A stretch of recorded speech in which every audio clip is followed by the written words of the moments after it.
Hello, it's a Ripsy. Hello.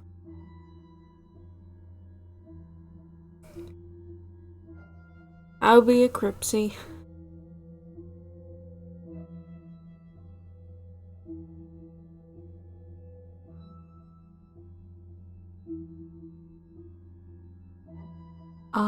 Yeah.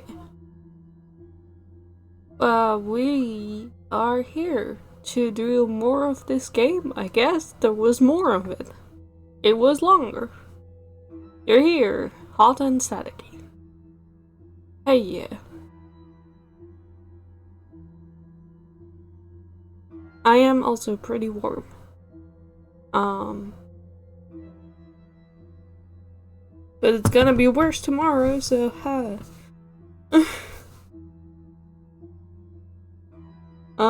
Anyway, that aside, let's go back to the Red Pearls of Borneo. Um, where we uncover all sorts of things, really. Um, so far, our timeline is a bunch of shit happening. We have people. We have some undiscovered people. And we have some items. But most importantly, we have our timeline of events. Of Bush Monkey, I hope you enjoyed the little game. Hell yeah! Hi!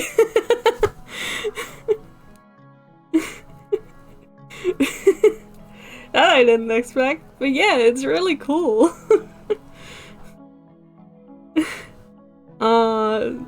Last time we discovered a bunch of stuff. Devin chat, yeah, I didn't expect that. That's a fun surprise.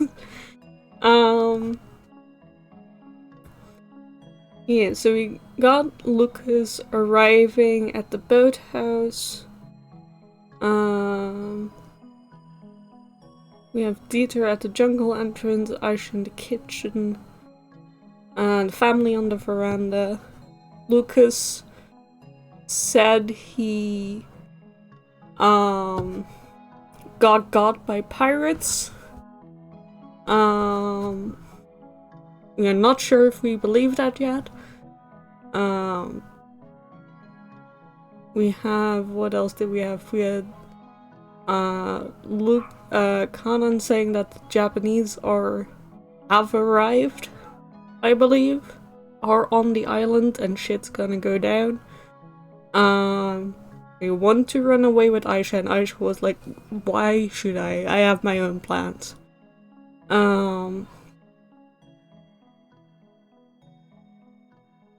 We still have some undiscovered women. I do have their names, I just don't know who's who yet. Because we had... we know who Rose is. We have the name Cynthia, who is the lady solicitor. I didn't want to make a note. But we don't know which of the people she is yet. And we have... what's his name? Bones? Edward's last name, Bones. We have a Mr. Tanaka who we haven't yet, and we have a servant, I believe, who we haven't yet. We just got to an explosion at the clubhouse. I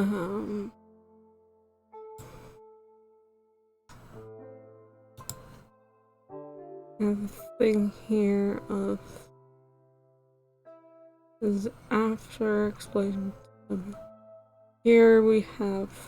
Oh, that's the item memory of the Lucas's pouch, with where at 7 o'clock we have Cynthia passing by.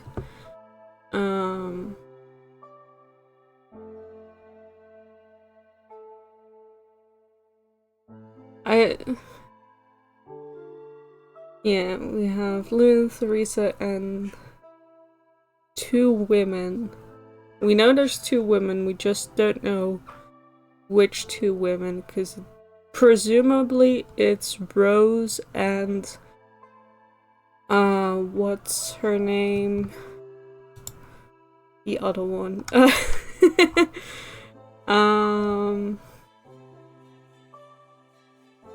It's Alina.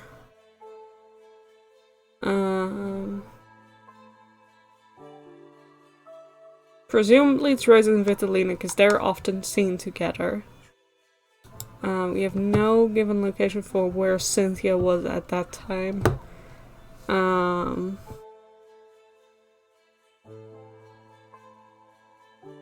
There was a woman screaming on the observation deck.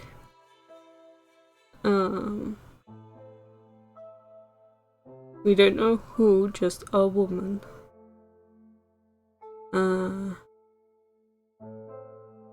And we have a mysterious phone call at 2 a.m. with Hanan and presumably the other servant. Right. Okay. That's to catch up a little bit. Let's see if we can uncover some more things. I'm not gonna have it remember what I did where. Let's look at the clubhouse again.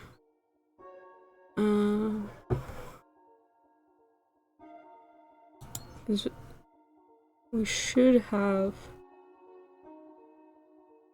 because that's when the explosion took place. Maybe? Yeah, because then we have Khan and Aisha at the workers' quarters, having their conversation. And after that, the explosion happens. We have Aisha in the kitchen with Hanan going to the jungle entrance. Which I don't believe he is at the jungle entrance yet. At that point in time, I do know. He wasn't at the... I did try that. He wasn't at the jungle entrance yet, so he's probably still at the clubhouse during this hour. Like, that's his main activity during the hour. I just don't know who exactly he's with. I do know that Jeremiah and Lucas were heading there. And then... so here it's Kanan and Aisha, presumably, because Aisha's following. After that would presumably someone else. Probably someone who Kanan was following.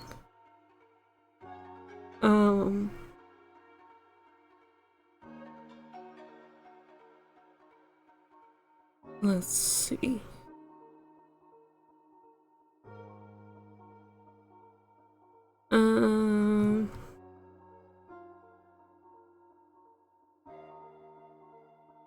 Let's put the detective cap back on. Are we a detective? I don't remember. I don't believe we're a detective. But we're metaphorical. Okay, this one has more hints. I assume this is our best bet at getting more information. So let's read through this again. Loon and Lucas arrived at the veranda with Theresa still nursing her drink, which is not still, considering we do know she left the veranda to meet up with someone. somewhere outside. But we don't know who. A vast improvement. Please call me to the reset. There's no misses here. Who exactly on the plantation? Neighbor is Dieter, who's the German with the hat. Who is the only person I've typecasted in this game. Might not know anyone else, but I did look at Dieter's picture and was like, that's a German man. Edward with his Russian girlfriend, Vitalina. Okay, Russian. And Edward Bone. Anything else here? 2. Legal. Rose was the nanny, that's whatever. Jiro. Conan. And Clemson. Agent. Explosion at the clubhouse. Stay with Teresa. Okay. Let's look at our pictures again. Not that one. Guests.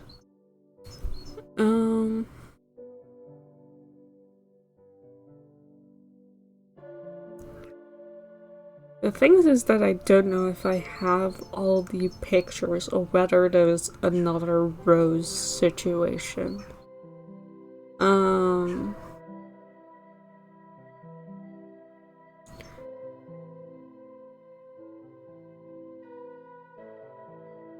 Because we do have just 4 people left to guess, which is Edward, Vitalina, Cynthia, and Jiro. We have our 4 people. I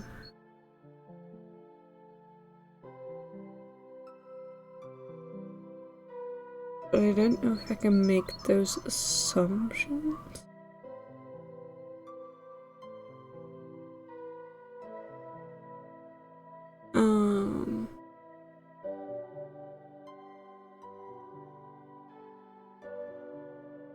I mean, I guess based on how Aisha was dealt with, I could guess Jiro, maybe? I say very carefully, but maybe not. I'm not comfortable enough with that. That'd still just mostly be a guess. Russian girlfriend, Ritalin.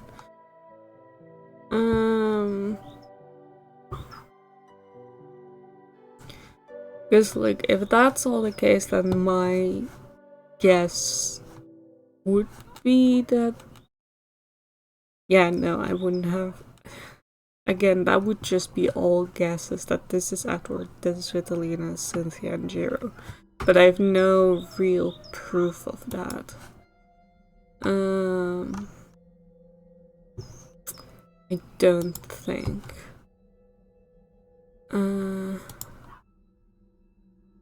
Still something at the veranda to uncover.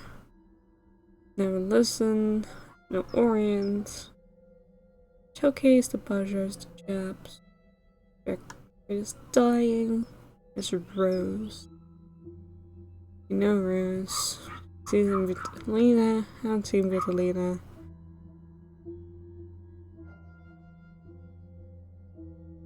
He's at the clubhouse. Only place him and Dieter can hide to do the you know what and some Mr. Oh, we also have Tanaka.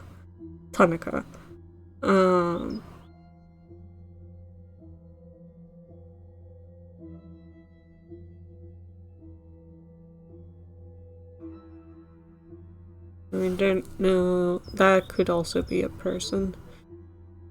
Well, it is a person. But it could be one of our pictures, and then we don't have any of our others. Let's go all of our things again.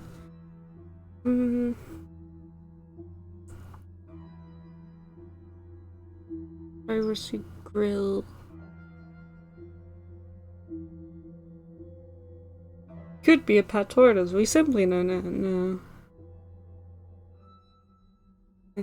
Roommates on woman's scream can be heard in the background. It's coming from an observation deck perched on the edge of the cliff overlooking the South China Sea.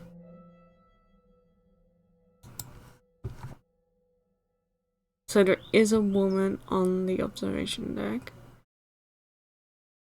At least one. Can confirm it's a pet tortoise. Oh, good to know, good to know. I think the pet tortoise did it all. That's what's out of the explosion, honestly. You never know with those pet tortoises. You don't know if they're stacking dynamite in there.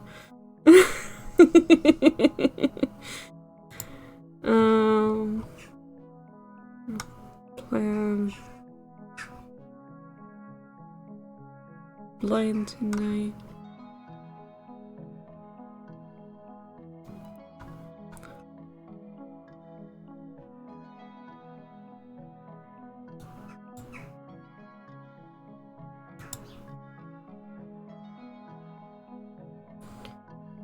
Miss Sophia's turn. I guess that's Cynthia's surname. Don't think I got any information regarding Cynthia's. Did I want to check the phone? No, it's not. It's the pouch. Oh, thanks. I got the achievement for random BS. That makes sense. Moods her dress. What on earth? No, nothing regarding appearance.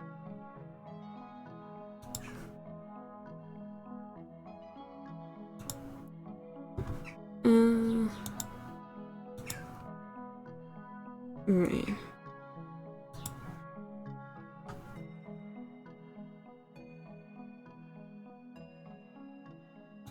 Don't think there's anyone at the boathouse at that time.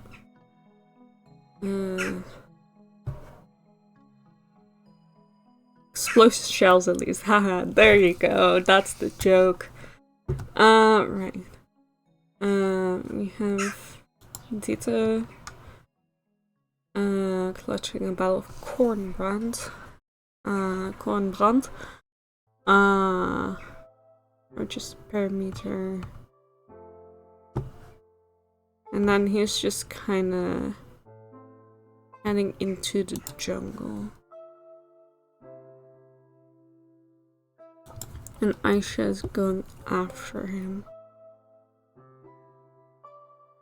The German man in the hat by the jungle entrance.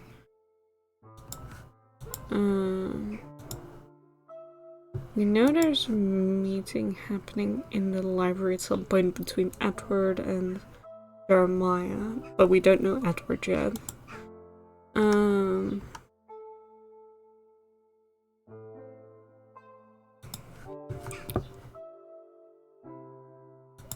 I have a lot of information, just not the next step yet.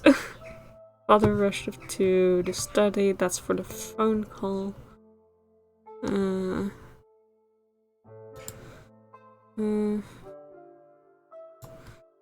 The study. Phone call. The boathouse. It's then phone. Trombone is waiting for you in the library. Yeah, so that's Edward. And I assume that's Jiro as the only other servant we know of thus far. I don't know who Jiro is yet.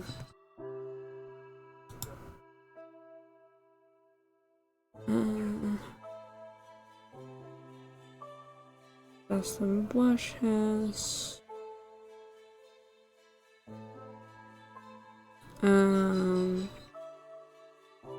This is Lucas bathing and then hiding the pouch. Start joints.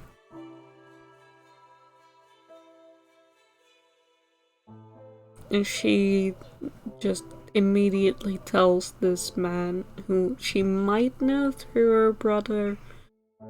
Otherwise, it's very strange to just exposit towards him. That her parents are divorced and the mother drinks a lot, but she's lovely. She used to be beautiful. Fucking still gets me every time.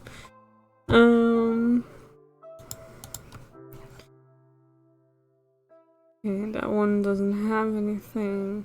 Kanan Aisha. Boop boop. Hi, miss. Hello.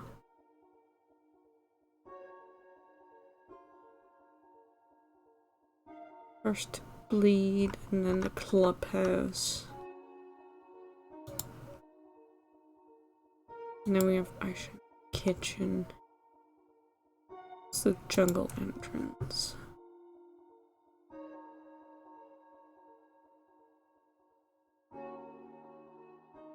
Right.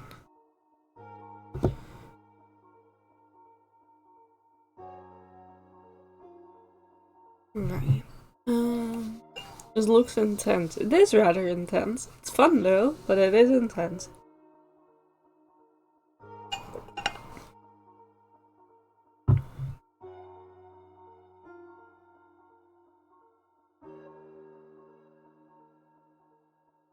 You have a bunch of information, just not the immediate next step. Which is often my problem. In life in general. Right. Clubhouse. We know that in the beginning is Edward is there, because everyone says, well, where else would he be? And also Mr. Tanaka. Oh, we don't have pictures for either, so we cannot check yet. Dining room, probably empty, we don't know, but probably in guest house. Library is only later, probably like here-ish. Because this is after Jeremy's phone call, so probably here is where Edward and Jeremiah meet, in the library. But we don't know Edward yet. The woman screaming. I guess we can check if it's Rose. If it's just Rose. It's just Rose, okay.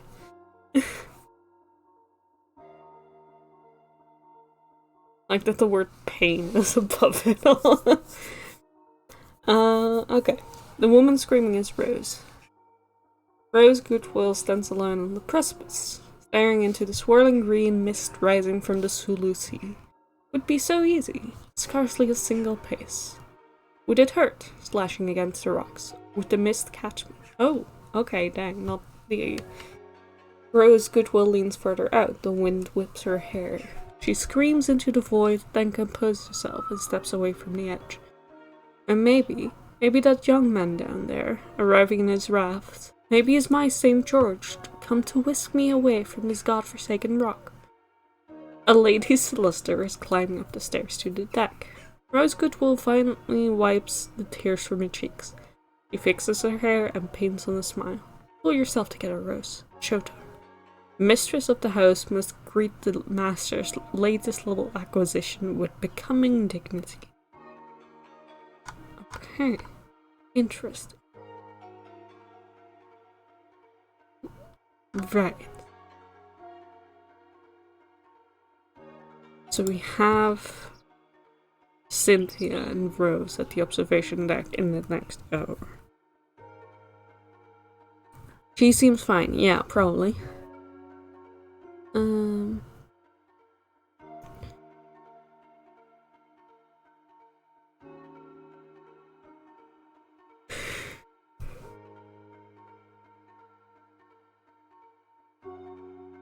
Right. I just want to make a little notes here. Give me a note, please. For this one is Rose plus Cynthia.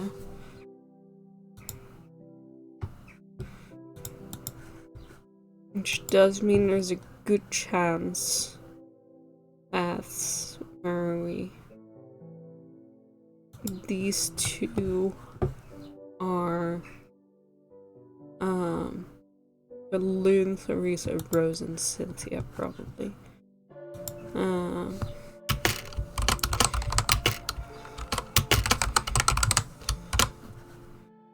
Once I figure out who Cynthia is.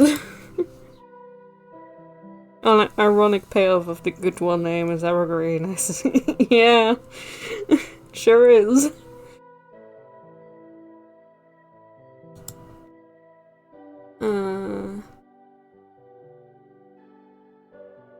Is there any regards to sitting room and see two other women enter into the veranda from the back? Yeah.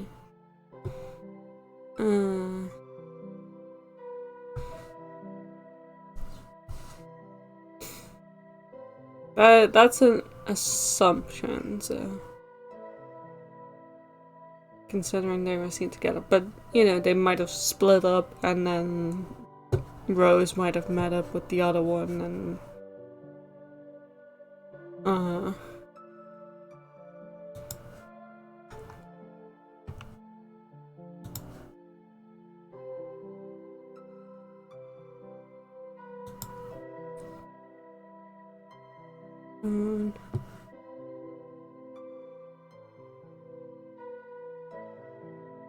you have two lovely wives, Vitalina. New friend said finish her phone call. After she finishes her phone call. Okay.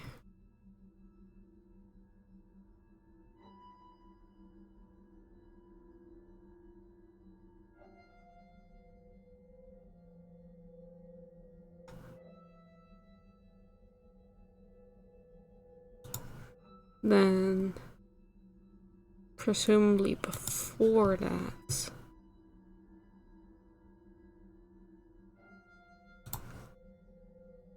Yeah, okay. We have Cynthia in the study with the rotary telephone, waiting for the operator to connect. Yes, hello, district office. This is Miss Sylvia representing the firm of Sterling and Cooper. I'm calling to confirm my arrival at the Goodwill Plantation. Please convey a telegram to my partners in Sandak. Capital of British North Borneo, large city region.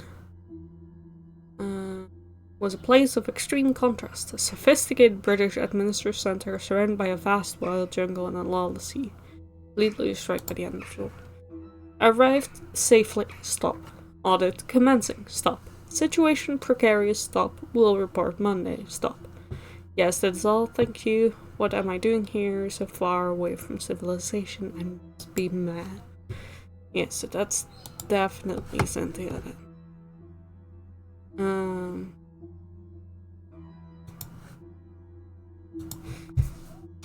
Definitely Cynthia.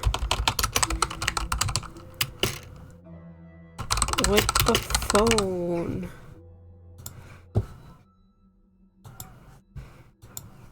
We adding more notes. We'll get there one day. How's this mooching going, Agatha Crispy? Okay. Guess I hadn't checked that.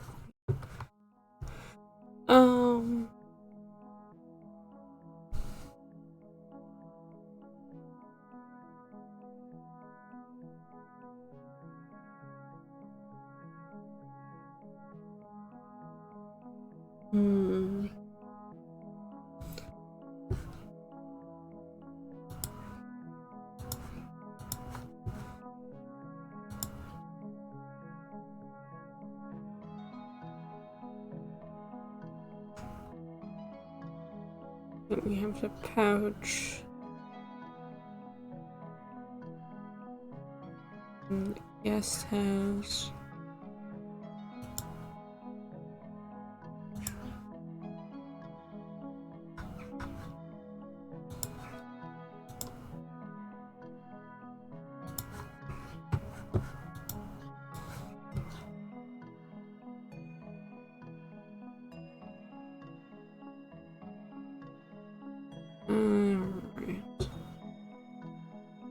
Right.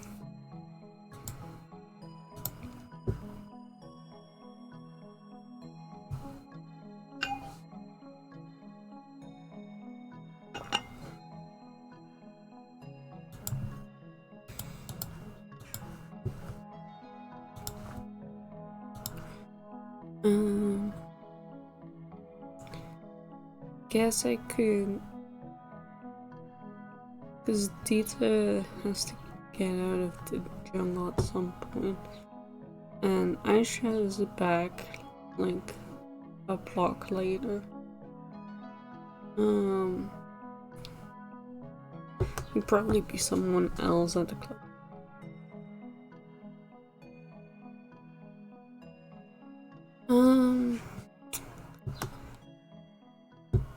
I know, very annoying that I don't know. Is this Edward Bone? I could try to typecast at least Cynthia, I guess. Let's try. Cynthia Savi. There we go. Hey. Typecasting. It works. So on the phone. We need that one. We can have Rose and Cynthia. Rose Goodwill turns back towards the sea as Cynthia Severe climbs the stairs. Good evening, Rose. I am Cynthia. It's a pleasure to meet you. I'm sure it is. Rose Goodwill keeps her back turned for a moment longer than polite. Turns and smiles. It's a beautiful late afternoon, isn't it? Cynthia joins Rose on the edge of the balcony. That mist is very eerie. Do you know what it means? The end of days, Miss Severe. Just like the black smoke coming from the south. When the Japanese invasion was imminent, the Dutch... Hey, Dutchman! It's nothing to be proud of, really, considering the crimes we committed, but you know.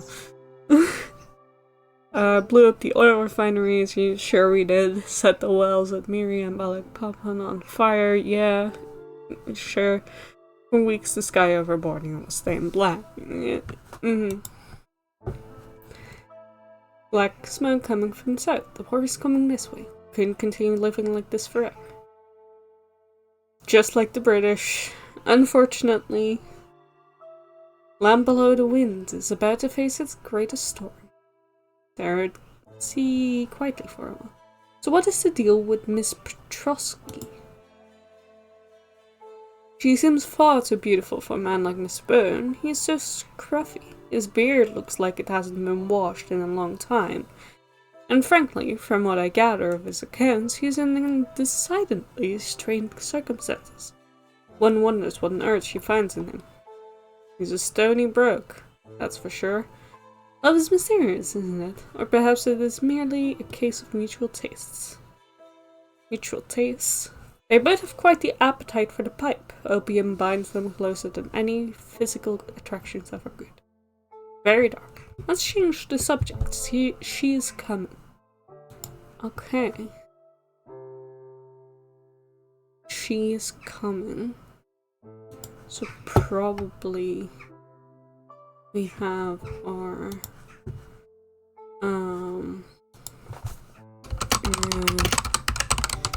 Catalina.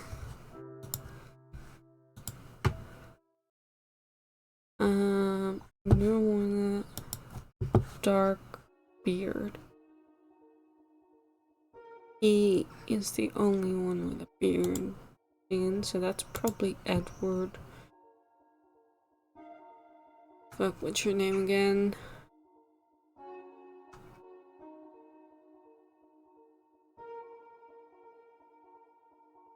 What's her name again? It's not Goodwill, that's Jeremiah. Is it also Petrosky? I thought I had a different surname.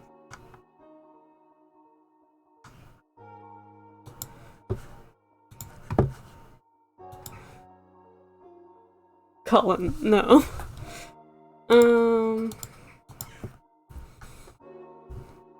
Edward. Name's Edward.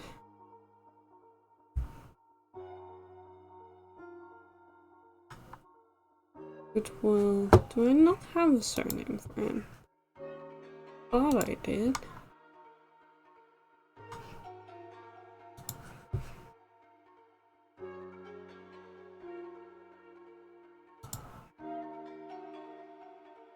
Miss Petrosky.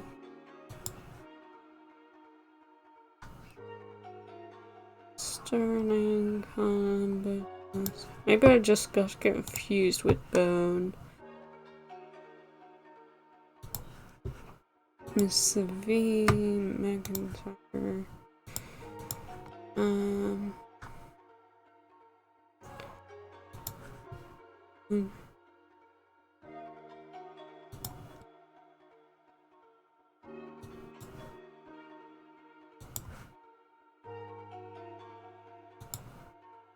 Thought I had a surname for him somewhere.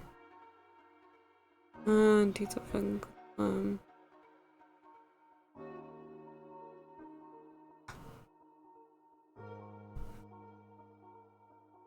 Wouldn't have his surname yet. Okay, I got confused with Bone then. Thank you. Spoilers from the death. I don't mind it. I'm just having fun investigating. Okay.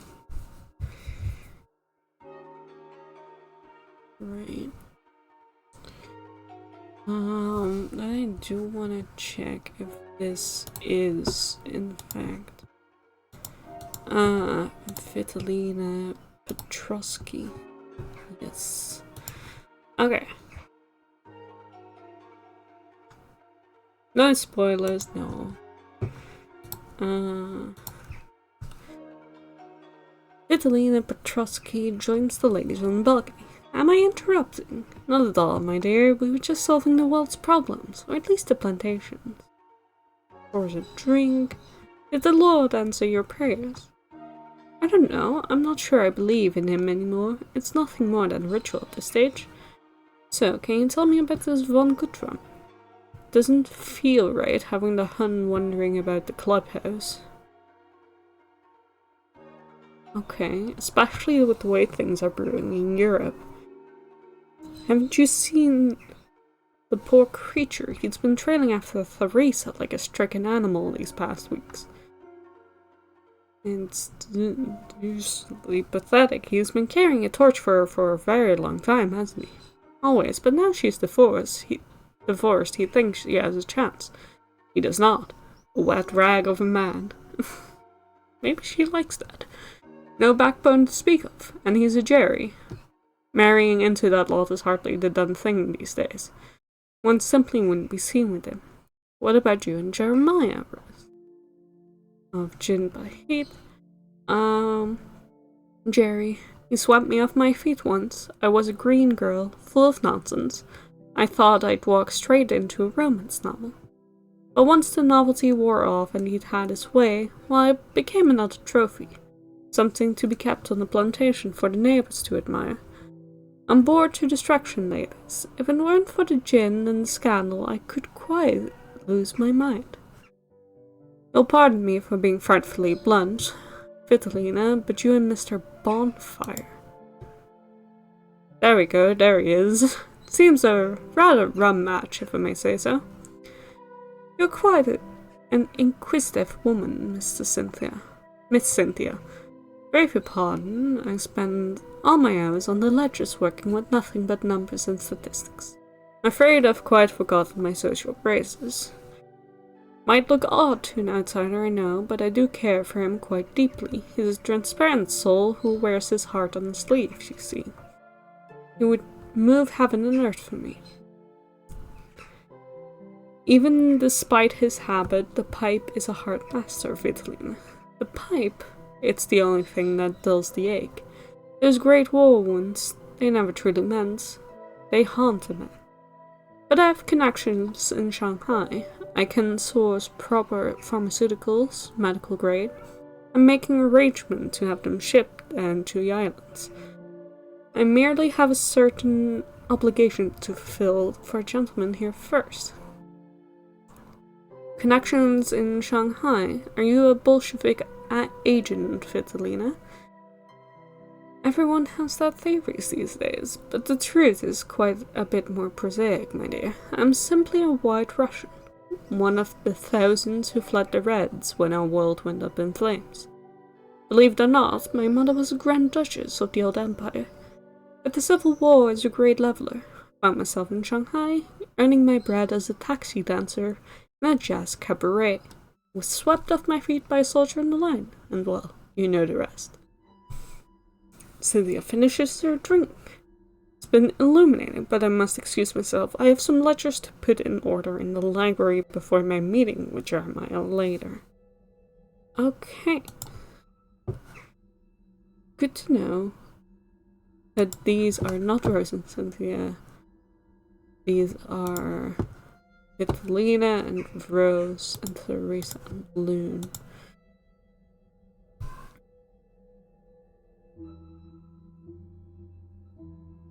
Ooh, yay, sequel! Yes. I'm really impressed by this game, so a sequel really excites me. We really managed to fit a whole lot in here.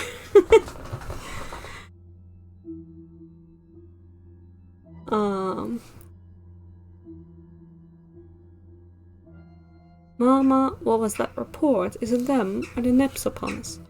Shh, Loon, compose yourself. I knew the wireless was lying. Father insisted they were leagues away, but I knew they'd come for us in the night. It's not night yet, but okay. Calm down, Loon. Could have gone with Mr. Lucas. You'd feel infinitely safer on his wing. He would know what to do. Do be sensible, darling. If that were a Japanese battery, we would already be dead. This is some other devilry. This is hardly a way to reassure your daughter, Theresa. We haven't been bayoneted yet is a rather thin consolation. Hi, Toe. British. I'm purely stating facts. Hysteria is a luxury we cannot afford. I want to go to the chapel. New location. Need to pray. Please, mother. Oh, for heaven's sake, the girl's quite overwrought. Suddenly, the doors to the clubhouse swing over. Jeremiah, Goodwill, Lucas Sterling, Dieter von Goodtrim, and a scruffy man stumble out, but instead of blood and battle, they are bellowing with laughter. Is that... they're laughing? Sees Lucas Sterling looking largely unharmed, and a relieved smile breaks through her fear. Vodka, with vodka. Rebuke me, you mad beast, you glorious fool. Runs towards the scarf man, throwing her arms around him as he offers her the glass. For you, my heart, fresh from the fire. Group coalesces as they go towards the dining room.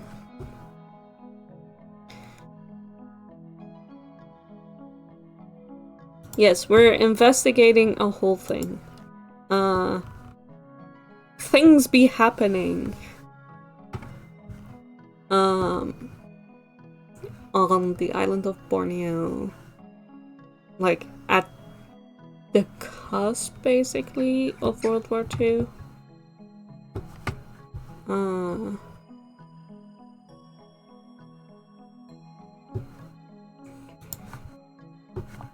Right. We had more. We had... Cynthia was going to be... Well, I guess we know now his name. Edward Bonfire.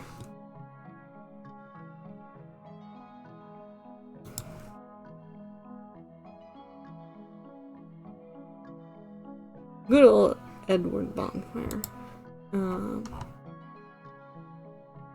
That's a good name, Bonfire. We have the chapel as a place to go to. Chapel over there. Small chapel with the cross on the wall.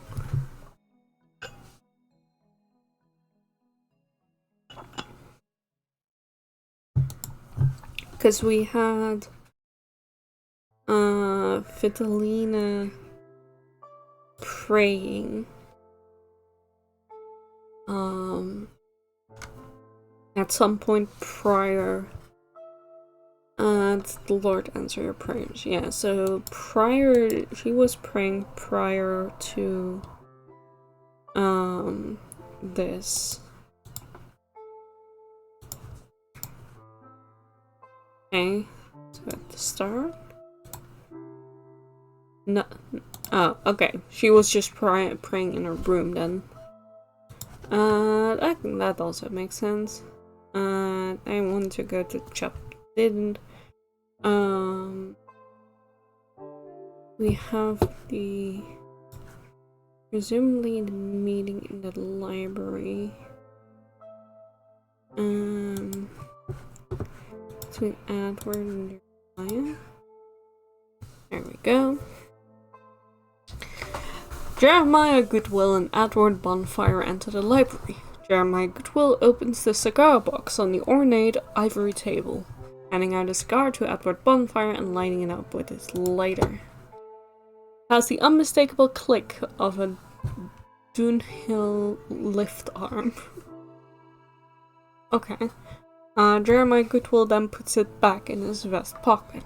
They're soon surrounded by smoke. A whole batch of pearls has no orient bone, that's the verdict. But they do have a lot of orient in them. I'm not glassy, I can see the luster. I'm trying to rip you off. I know what you're saying, but everyone I've seen agrees. That red swirl that's appeared in all our pearls means they might as well just be a piece of rock. They're worthless. I just cannot use them as mother-of-pearl jewelry. What about the shells then? They're still good. There's more value in the shells with the kind of volume we have. They wouldn't touch the shells. They're scared of our pearls are contaminated with a curse. And the ones who don't believe that think it's chemical warfare from the Japs to kill us all off. Telling you, Jerry, they're right. It is a curse. First the tobacco business drying up, now the oysters gaining this ominous red swirl. Jeremiah Goodwill extinguishes his cigar and stares sternly at Edward Bonfire. Don't be so ridiculous, man. Edward Bonfire gets his hand in his pocket and throws a bunch of pearls. Jeremiah Goodwill. Look at them. Just look at them. They look like the devil's work. We're finished. It's the Brooke Raja's Boma. British part of Borneo was divided into 3 territories. Sarawak, which was ruled by the Brooke family, known as the White Rajas. British North Borneo, which was ruled by the British North Borneo Chartered Company. Right, the name that rolls off the tongue like nobody else. And Brunei, which was a British protectorate where the Sultan still ruled. Bomo. The Bomo was the spiritual and medicinal Bornean shaman. They were highly respected and were often called upon to treat the sick and injured as well as to perform more spiritual rituals.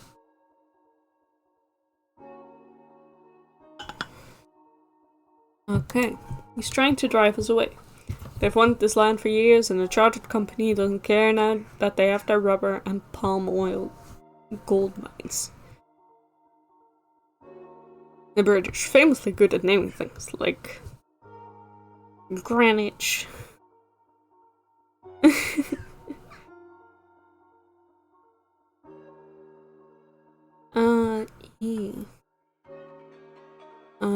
stares at the pearls rolling on the floor, then at Edward Butler.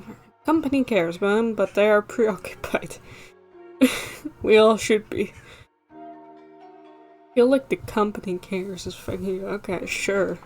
I believe any British company has ever cared.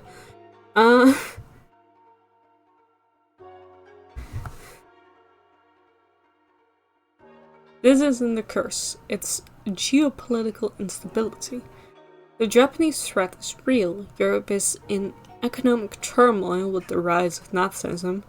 That's why the markets are spooked, not because of some witch doctor. You're blind, Jerry. You're too far removed from it all, sitting here in your ivory tower. You see the green mist on the horizon. How the hell do you explain that? It's been getting closer for weeks now. Well, maybe you're the one who's blind. You didn't see what's going on out here, spending all day in the clubhouse, high on opium. If it's not a curse, then it's the Triad. Chinese Triad was a highly organized criminal empire in Borneo and managed the island's illicit economy.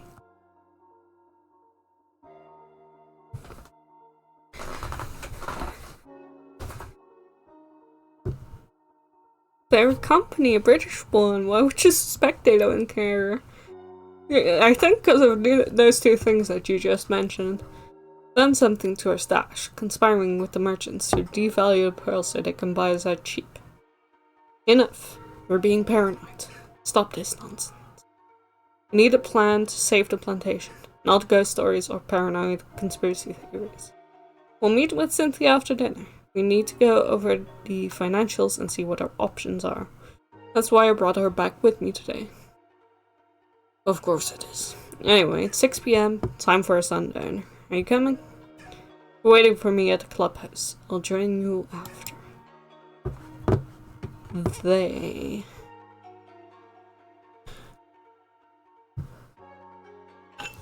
Green mist, you say? What a coincidence.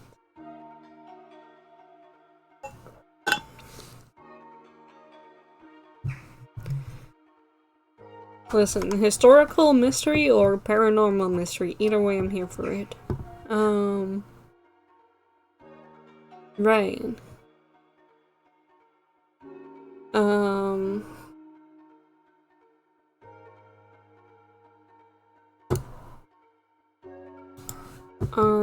Okay.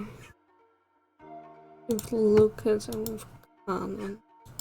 Presume. Incorrect. These are also there. It's not. There's someone else there that I don't know. That's fine. At least I think we can go to dinner, because that's basically not Conan, but it is like everyone else, I think. Not Cynthia. Okay. Still missing someone. Right.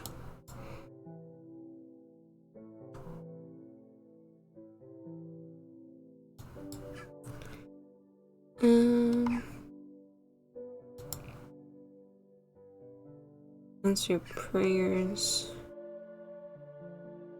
In Bahid. Cynthia was going to the library.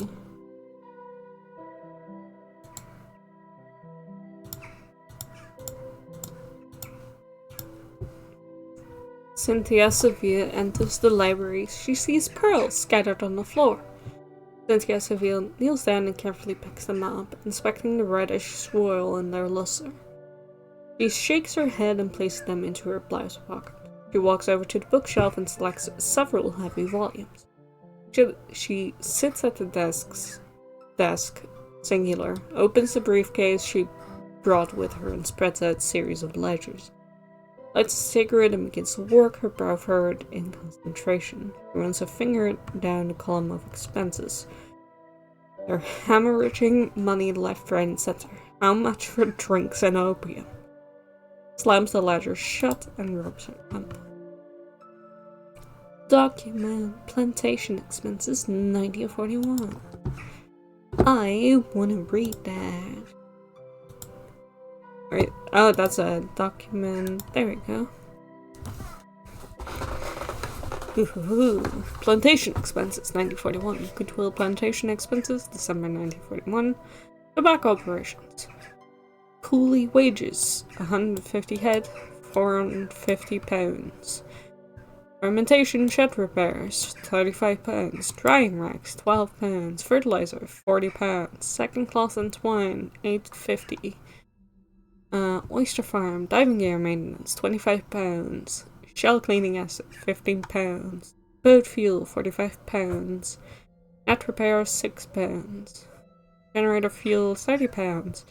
Horse feed, £18. Veterinary supplies, $7.50.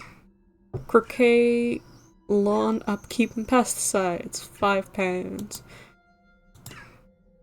New location, the croquet lawn.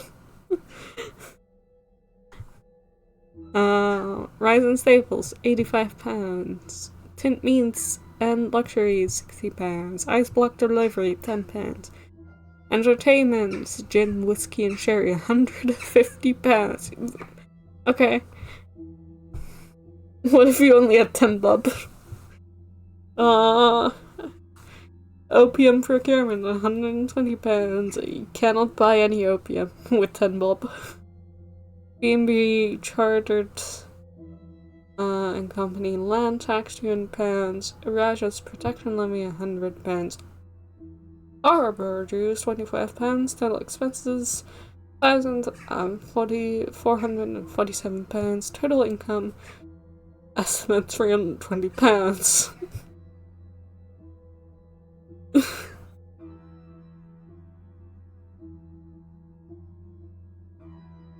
Note, insolvency imminent, assets liquidation, recommend immediately. Right. To be fair,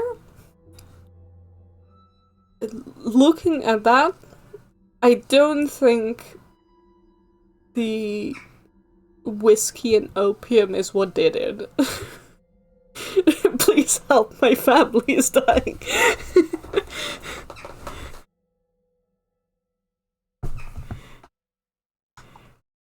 Like, they didn't help for sure, but I feel like, I feel like there's a bigger problem.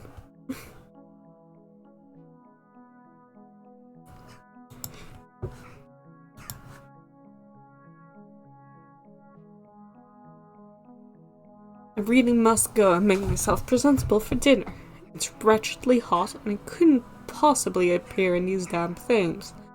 Just as she's about to leave, an explosion shakes the house. Cynthia's review stands still for a moment, and once everything seems to have settled, she resumes her walk to the guest house, calmly. To the guest house, because now we can have Cynthia.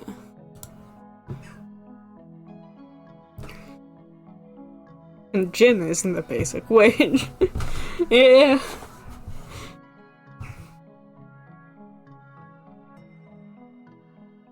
Cynthia is heading to the guest room to freshen up before dinner. As she steps into the wash house, she feels a large stone wall beneath her heel. Curiously, she kneels and pries it loose. Underneath, she finds a heavy leather pouch. She opens it. Inside is a revolver, a small glass bottle with a biohazard label. What on earth?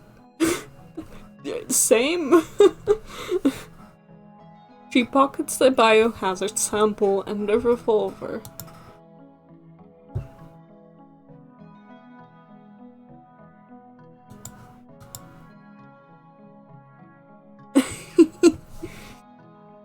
It's a bonus.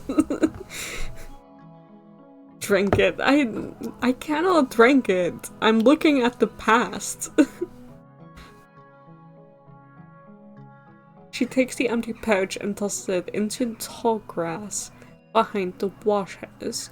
Cynthia soon showers and changes into fresh dress and walks out as Cannon runs past her in a panic. She watches impassively as she sprints from the workers' quarters towards the source of the blast, albeit a tad late. Cynthia Sophia smooths her dress calmly and heads towards the dining room. Cool. It's not a potent, don't drink. Right, so if she has it. So if I just... Can I guess I haven't infused. We have the lighter, which belonged to Jeremiah. And we have the pearls, which came from Edward. And we have the biohazard, which belonged to Lucas. Right.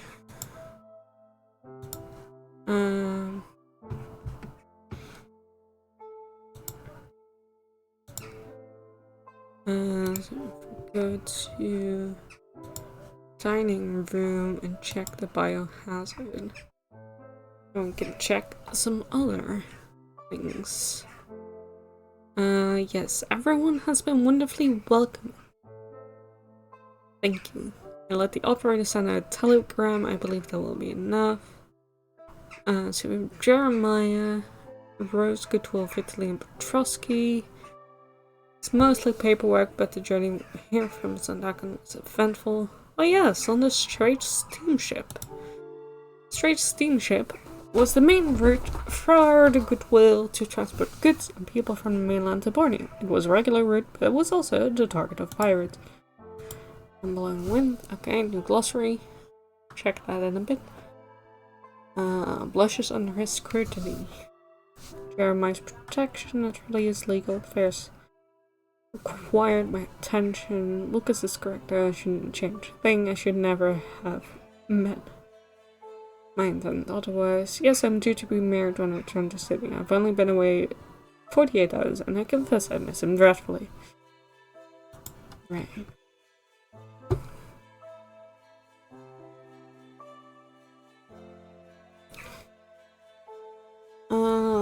Right. What's the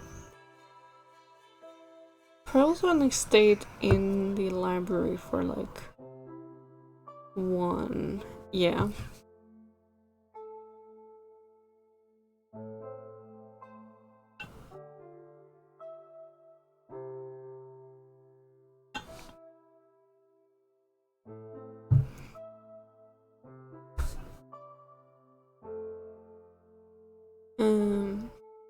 And then she. Okay.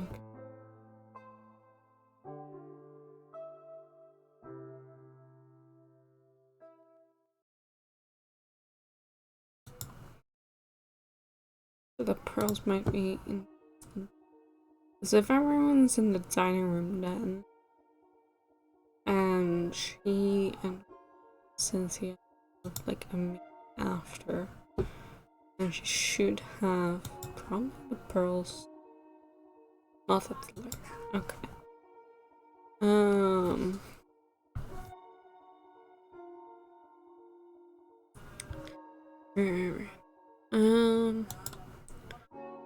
Put yourself should go with Lucas. To go to the chapel. Jeremiah Goodwill, Lucas Sterling, Dita von Goodwin, and Edward von Hurstonblood. Okay. At dinner, is it? Everyone. I think I tried that already, but I want to try again. Someone else. Presumably Tanaka?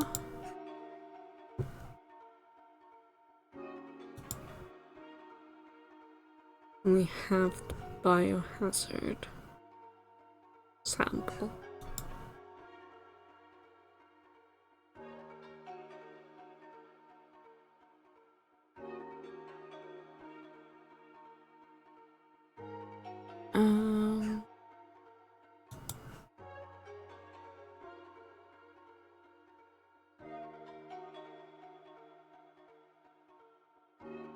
Bone.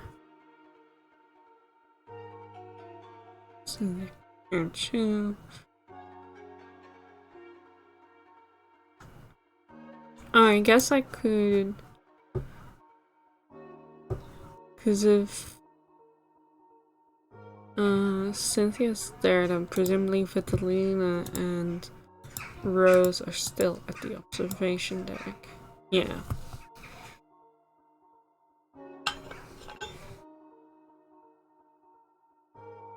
Leaning against the railing, drinks in hand. You're getting yourself in a frightful state, Rose. Little Miss Sevilla is merely a business resource to Jeremiah. She's not a bad person, she seems civil enough. I don't give a fig about her resources or how nice she is. Look at her. She's a lady solicitor, darling. Her profession demands she be both commanding and decorative. You find her fetching. She's younger than me. I can't tell. Her skin is so tight. Hi, sire. You cannot drink mold. You're a stunner, Rose. Jerry chose you. Did he? Or was I simply the only young white woman within 50 miles of this godforsaken jungle? Deafening roars tears through the air. The crystal tumbler in Rose Goodwill's hand slips and smashes upon the floor. Good heavens, what was that? Smoke coming from the clubhouse. Quickly! Bolt towards the veranda.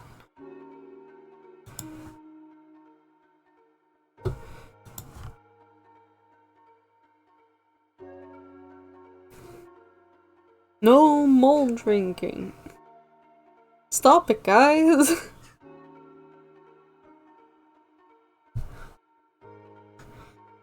Right.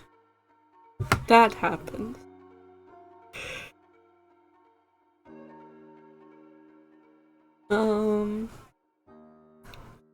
And then they arrive at the veranda, right?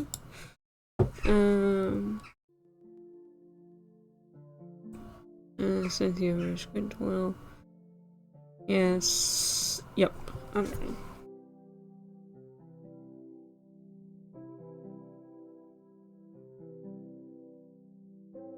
And sulfur and meld, whatever that. Okay.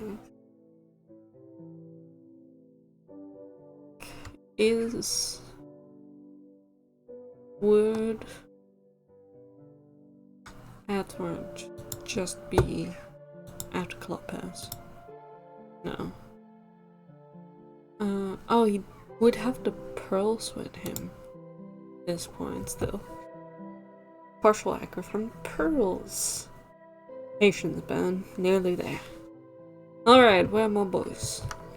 Speak of the devil, have you seen Hadita? Stop worrying, it's all ready. One hit won't hurt you. Come on, man, stop being a bore. Good man. Here, take a seat. Edward moves to the wooden bench, reclining on his side. He props his head on a hard pillow. As the opium vaporizes, releasing a sweet aroma, Edward Bonfire takes a long pull. He holds it, eyes closing in ecstasy. Waste not, want not. Okay. Because Ed only shows up. Library there. So presumably he's also still at the clubhouse. No, okay. Oh, the pearls, sorry. The air in the clubhouse is thick with smeat smoke. Good old smeat smoke. Sweet smoke. Outward Bonfire and a Japanese worker lie motionless on the benches, eyes glint. Hero, you still regret getting pushed into this? Outward Bonfire groaned, shielding his eyes from the outside light. Helen. Tell him I'm indisposed. Alright, tell him I'm coming. Okay. So, with that, I guess Jiro is Tanaka? Tanaka?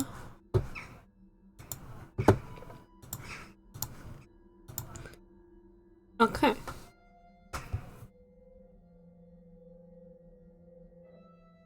Wasn't sure before, I wasn't sure if I was missing a name.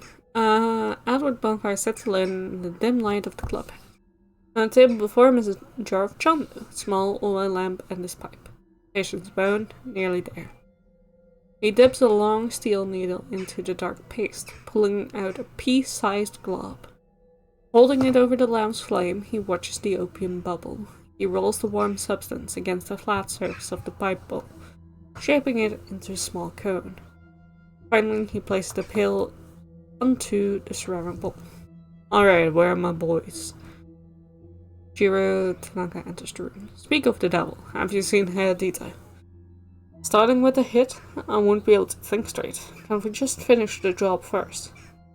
Stop worrying, it's already one hit won't hurt you. Do remember, I'm rigging up the still for you as a favor. I have better things I should be getting on with. Come on, man. Stop being a bore. Fine, one hit. Good man. Here, take a seat. Edward Bonfire moves to the wooden bench. Reclining on the side, he props his head on the hard pillow, holds the pipe bowl over the lamp, positioning the cooked pill just above the head, careful not to touch the flame. As the opium vaporizes, releasing a sweet aroma, Edward Bonfire takes a long pull. He holds it, eyes closing in ecstasy. He scrapes the charcoal-like toxic residue left after smoking opium. It's often scraped out and remixed with fresh opium or consumed by addicts who can't afford refined junk. Glossary. Who doesn't want exact instructions on how to smoke opium? You're welcome. Yeah. I've always wanted to know. I haven't, but you know. It does come up in the story, so that makes sense. Here, Tanaka mimics the ritual, inhaling deeply, looking for fine relaxation, washes over him.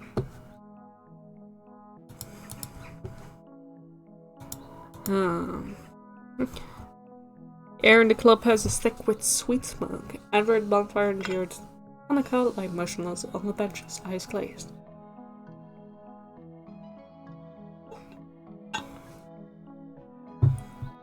Jiro, do you still regret getting pushed into this?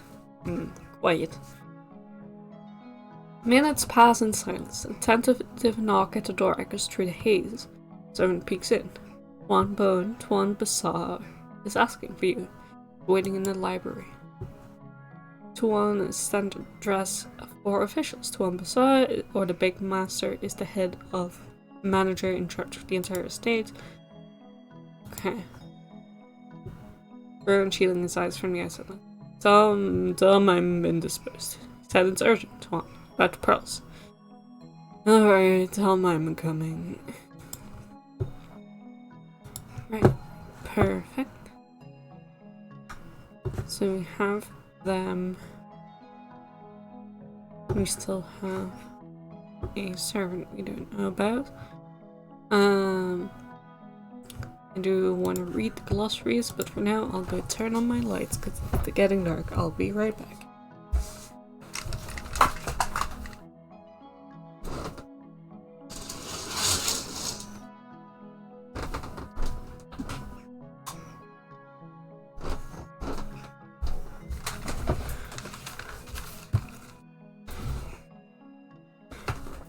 There we go, lights turned on, I'm no longer sitting in the dark.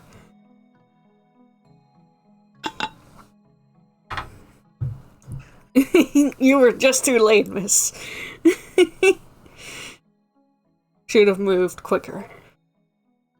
I had a couple of things.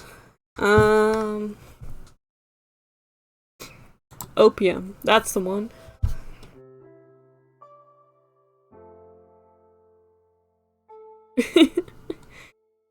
In the 1920s and all the way to the Second World War, the opium trade in the South China Sea was a bizarre, high-stakes collision between legal colonial government monopolies and ruthless criminal syndicates.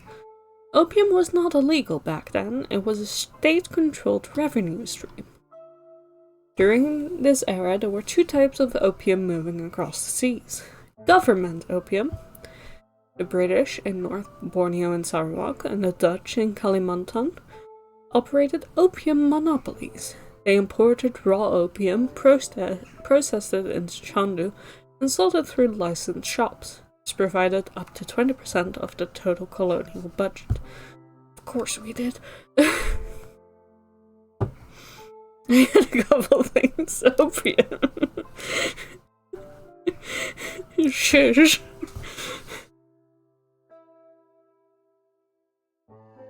Smuggled opium. Because the government taxed opium heavily to maximize revenue, a massive black market emerged. Smugglers sold opium at half the government price.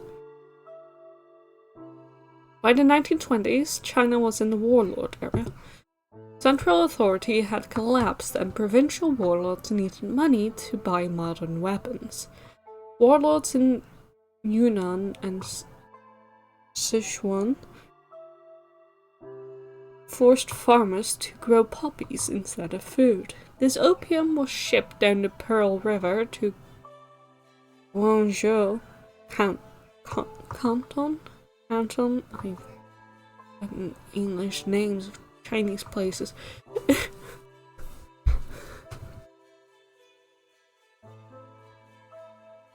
At least if they're Chinese names, I know I'm not gonna get them right. But when they're English names of Chinese places, I feel like I need to get them right. I go, oh, they already made it easier for convenience sake, and then I still get it wrong. Because they're fucking English. And Hong Kong through Macau. The tribes such as the Green Gang, based in Shanghai, managed the logistics. They used the pirate networks to escort shipments across the South China Sea.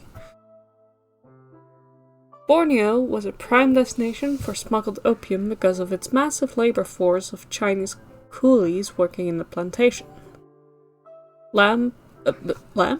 Large tramp steamers. Not lamp. Large tram steamers would carry crates of opium from China or Vietnam towards the coast of Borneo. They would arrive through various ports. Sandakan and Kudat in North Borneo were the prime gateways. Always blame the English, yeah. I'm not blaming you for that, because I assume you didn't rename any Chinese cities, but lamp steamers. But I will blame the British, thank you. Or the English specifically. They would arrive through various ports. Sandakan and Kudat in North Borneo were the primary gateways. The coastline was a maze of mangroves where a small boat could vanish in minutes. The Natuna Islands, located between Singapore and Borneo, were a famous dead drop point. Smugglers would hide opium in caves for later pickup, and the smugglers used the river networks to bypass the custom posts in Kuching, delivering opium directly to the laborers in the inland timber camps.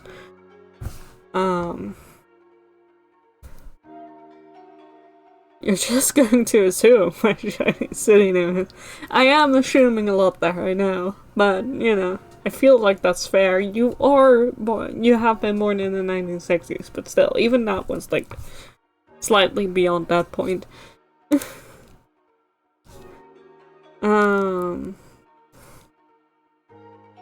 The colonial customs officers were constantly outmaneuvered by the smugglers' creativity. Borneo was a major timber exporter. The smugglers would hollow out massive logs, fill them with opium tins, and float them into the harbor to be recovered at night. Another trick was to build fake floors in Chinese junks. To a customs officer looking into a hole full of stinking salted fish or pigs, the boat looked legitimate, but beneath the floorboards lay thousands of dollars worth of opium. If a smuggler ship was about to be boarded by a British gunboat, the crew would throw the opium overboard. However, the packages were weighted with salt bags that would dissolve after a few hours, allowing the opium to pop back to the surface for retrieval once the Navy left. In the 1930s, international pressure from the League of Nations began to force the British and Dutch to phase out their opium monopolies. They introduced registered smoker cards, meaning only people already addicted could buy opium.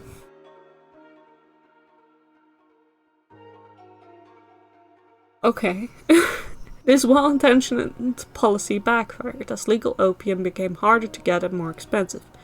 The illegal smuggling trade exploded. The 1930s became Silver Age for smugglers who filled the void left by the retreating colonial governments. By the time the Japanese invaded Borneo in 1941, a secret society network used for opium smuggling were so well established that they became the primary infrastructure for the underground resistance during the war.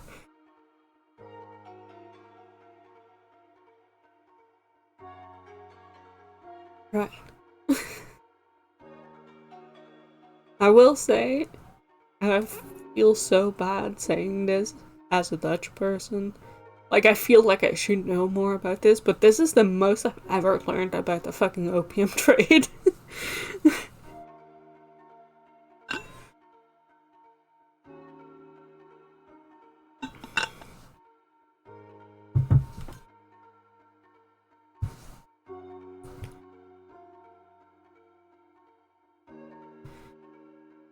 Like, I don't think that was ever really mentioned during my history classes, other than, like, a fake mention of, like, you know...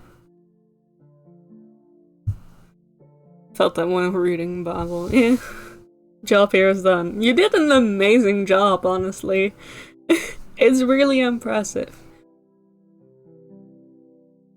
But yeah, I am very well aware that, like, our colonial history is very underrepresented in our history curriculums.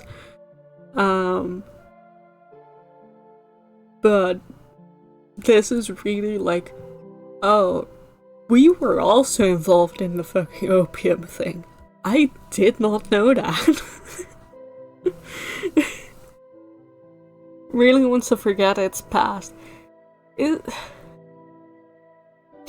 wouldn't even say it's forgetting in the Dutch case. In the Dutch case, it's just really ignoring it.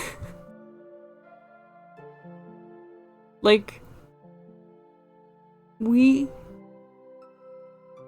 I feel like we have acknowledged, because we've had a couple of colonies, and we haven't really acknowledged a whole bunch of them.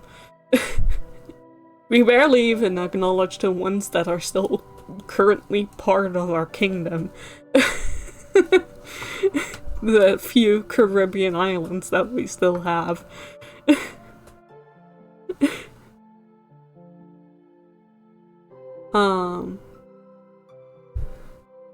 But like we acknowledge a little bit of Suriname, but like even that's like, I don't know anything about what happened in Suriname. And Indonesia, about the Dutch Indies, that's like,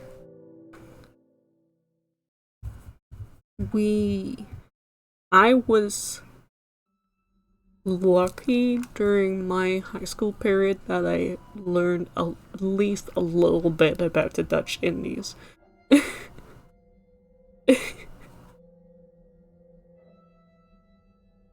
And like, even that was mostly like about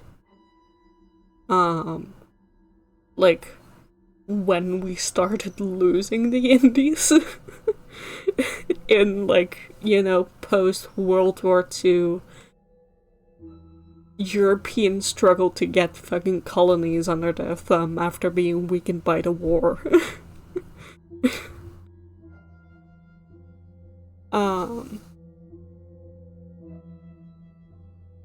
America with their history.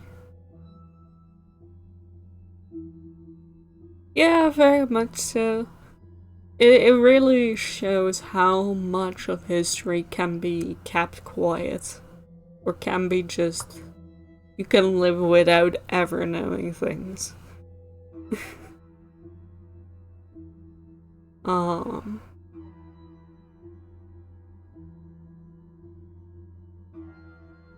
So, you know, that's very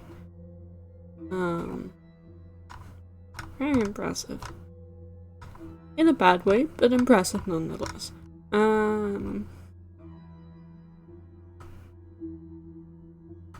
Let's see, there was another one.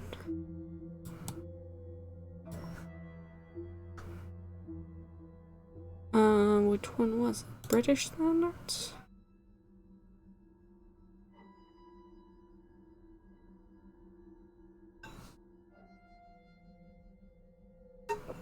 Impressive but sad, yeah. It was like basically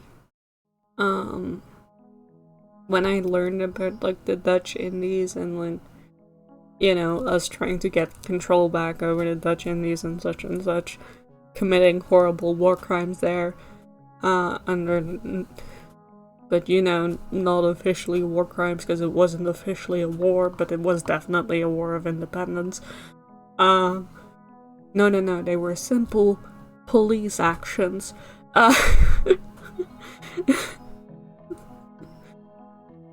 Like that's the fucking way it was minimized. It wasn't the War of Independence, it wasn't a struggle or a revolt or anything. We did, you know, there was just things were happening and we sent fully armed people there as a police action. Essentially.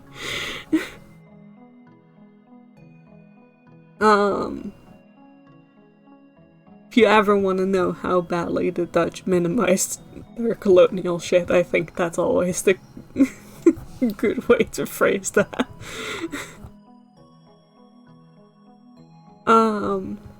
Anyway.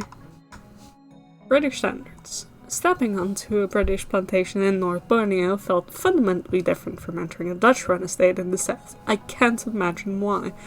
The British brought a very specific brand of colonialism that left a distinct visual and cultural fingerprint on the landscape. Here's how you could easily recognize a British plantation and what made them stand out. The most immediate giveaway was the manager's bungalow. While Dutch houses in the south tend to be built closer to the ground, British bungalows were on stilts.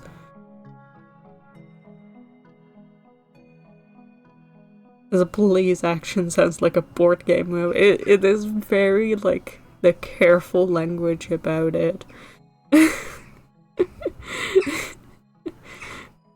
Of just, you know, like, very much, like, not acknowledging the fucking elephant in the room. What does that even mean? Don't worry about it.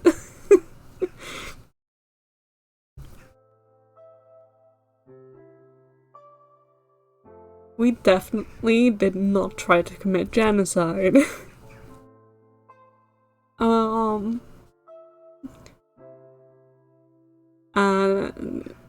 Right, British bungalows were on stilts, everyone.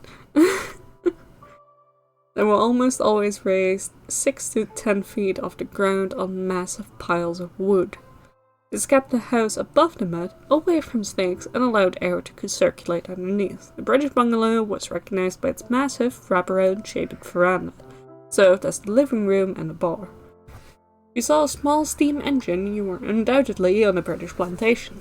The North Borneo Railway was a uniquely British product. It was the only railway system on the entire island. Plantations were designed to plug into this rail line. Worry about it, poke the elephant, hell yeah.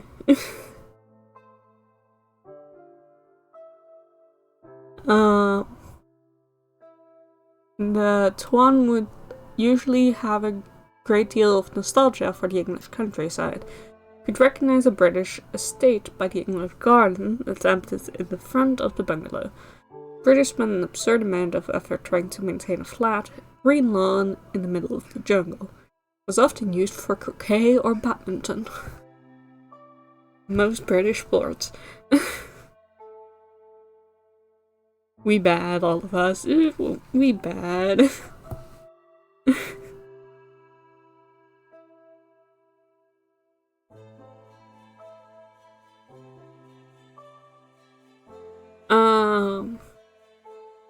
God, the British are so cringe in this. The British. playing croquet or badminton. Most British plantations were managed by an agency rather than the government itself. Unlike the more independent Dutch planters, British estates followed a standardized manual for how plantations should look, from the spacing of the trees to the color of the paint on the outbuildings. Got to have their trains or their fucking lawns. In British Borneo, social life was tethered to the club. Of course, they also had to have their gentlemen's club. If you saw a building that looked like a rustic version of London's gentleman club, complete with a billiard table, outdated copies of British magazines, and a bar, you were in British territory. The British were keen to wear very iconic attires to show their superiority of the locals. The solar topi was the mandatory iconic white helmet worn with starched whites. Even in 90% humidity, they would often change into starched white shorts, white knee-high socks, and a white shirt.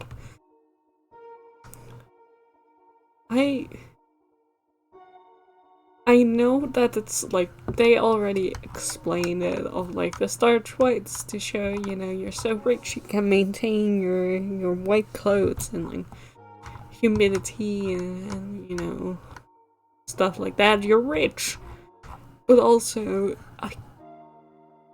I don't want to wear white while I'm fucking sweating my ass off.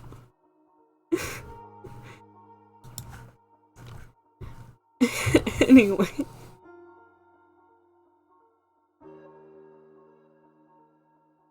Especially not all white. That fucking hides nothing. That got every single, like, piece of clothing sticking to my body being completely see-through in under 5 minutes. In, like, Indonesian heat.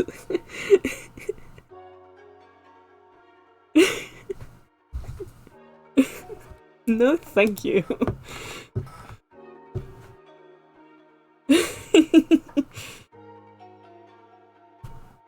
Right. I guess we just have Jiro here. Jiro Tanaka is alone in the clubhouse. He sits up on the bench, rubbing his temples, trying to shake off the last drug. Shimata. My head. Stupid idea. Stupid idea. Stands up unsteadily and moves to the drinks cabinet. Pours himself a glass of water, splashes some on his face. Right. Normally don't like wearing white, especially shoes, because it's so easy to dirty in Philippines with 40 degrees and fuck off. Yeah, exactly. Spilled too much coffee to wear white.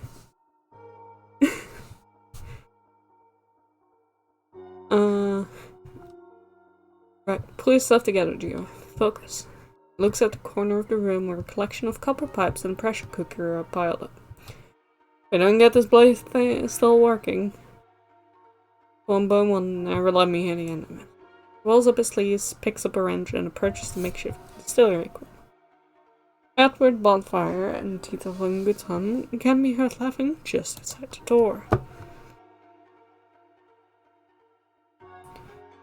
It was a quick meeting. Right.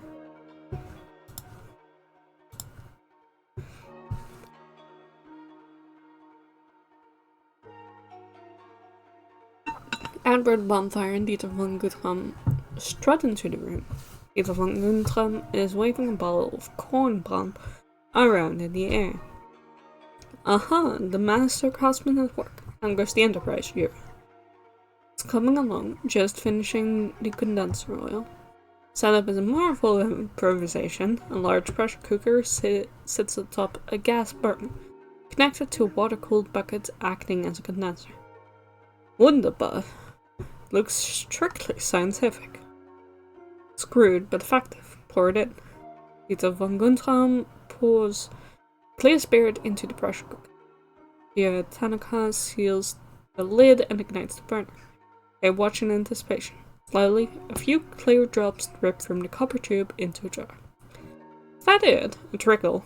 We'll be here all night. Distillation takes time, Twamba. Can't rush physics.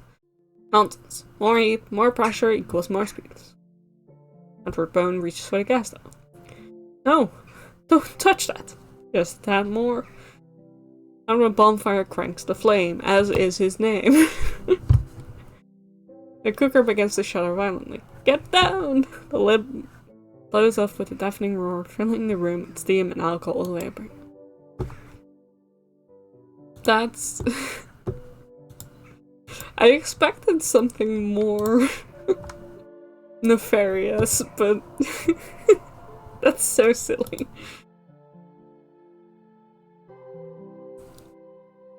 Jeremiah Goodwill and Lucas Sterling burst into the clubhouse, expecting the worst. Instead of carnage, they find Dita von Guntram, Edward Bonfire, and Jiro Tanaka bent over double, roaring with laughter. The room smells strongly of alcohol and sinister air. What in the thunder is going on here? We thought the nips had finally landed. Oh, Jerry, not quite, old boy. Just a minor technical difficulty. Yeah, a hitch. Also, God, what a bang. I told you the pressure was too high, Mr. Bonfire, I told you. Explain yourselves and be quick about it. Well, you see, Vitalina was complaining that she missed her vodka, and Dieter here had all this corn plant lying iron. Mr. Bonfire instructed me to rig up a still to distill it, to give it a bit more kick. A surprise for the fair Vitalina. It was a marvelous surprise. Very loud. Could have leveled the Bali? Could have leveled... Feel like I need a stronger British accent to make that make sense. I don't. Could have leveled the Bali clubhouse. Could have burned us all to cinder. Details. Everyone is intact, and look. Edward Bonfire holds up a small glass of clear liquid. Managed to save a solitary tot. For the lady. Jeremiah Goodwill sighs, the tension leaving his shoulders. He shakes his head, suppressing a grin. You're all stark, raving mad, the lot of you. I think I'm going to fit in here just fine. When you've quite calmed down and made yourselves presentable, dinner will be served. You may all join us in the dining room. Here, you can join us too if you wish. The least I can do for my friends here and bring you into that form. I thank you most kindly, sir. I'm very grateful for your generosity. And then finally scrambles onto the seat. You're a tad late to the party, my good man. What on earth kept you? Brave your pardon, Twanda, sir. I was all the way on the other side of the plantation by the jungle entrance. What happened? Is everyone alright? Everything is in shipshape, as you were, old chap. Everyone leaves towards the dining room, leaving Conan standing alone and puzzled by what he witnessed. I shall return to my rooms, shall I? I guess we now have everyone for the dining room scene. It's not Conan, but on the link. Everyone. Except for Conan and Aisha.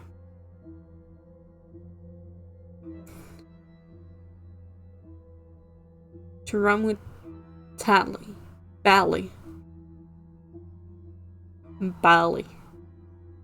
The dining room is crowded. The air is thick with smoke and smells of roasted pork. I'm so glad to not live in a time where everyone smoked their fucking asses off.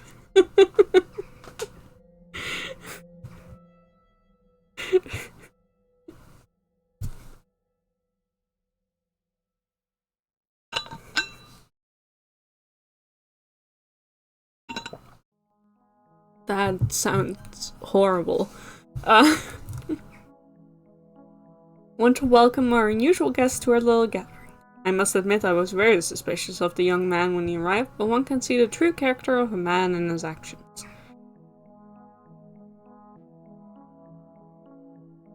must say I was pleasantly surprised by the way he reacted to our little incident, and seeing as hard by how he protected Luke and Goodwill, and gumption with how he didn't hesitate to run to the clubhouse. Of course, it turned out to be a false alarm, but he did not know that at the time. Jeremiah Goodwill picks up his glass. Anyway, I just want to give a toast to the young man and welcome him to the plantation. To Lucas. Cheers. Cheers, Mr. Goodwill. Thank you. I feel very welcome and honored. Jeremiah Goodwill sits down and first turns to Cynthia V. I hope we have made you feel welcome so far, Miss V. Oh yes, everyone has been wonderfully welcoming, thank you. And did you manage to reach out to your colleagues to let them know you've arrived safely? Let the operator send out a telegram. I believe that will be good enough. Splendid. Let's enjoy the evening then. Cheers. Jeremiah Goodwill turns to Jiro Tanaka. Jiro, sorry about Baron and Herr von Guthrum.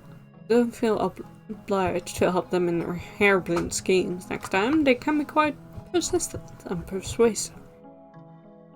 Don't think on it, sir. It was my own errors that led to the incident. I'll be more careful next time. Further down, Lucas Sterling is flanked by Edward Bonfire and Dieter von Gunther. So, Mrs. Sterling, what exactly is bringing you to this side of the world? Pardon me for being blunt, but you look like a new chum, and only an old hand would be sailing these dangerous seas as anything but a passenger. Believe me, sir, I'm quite an old hand, even despite appearances. Lucas Sterling rolls up his sleeve and straightens his arm. His hand is trembling. I don't like to admit it, but I have tremors. Too much quinine. Quinine was usually taken daily with the sun there and there. The evening snack, as it was believed, it shouldn't be taken on an empty stomach. Almost everyone in Borneo takes it every day to fight off malaria. Okay. Pointing towards the women. If we weren't in such lovely company, I would show you my jungle shin. Edward Bonfire laughs a hearty laugh and slaps Lucas Sterling hard on the back, sending him flying forward. Good man, good man. I'm impressed you managed to keep the sallow away, I must you. Sallow is a term used to describe the yellow skin that develops on the face and hands of Europeans who contract malaria. It's a sign of chronic illness. Okay.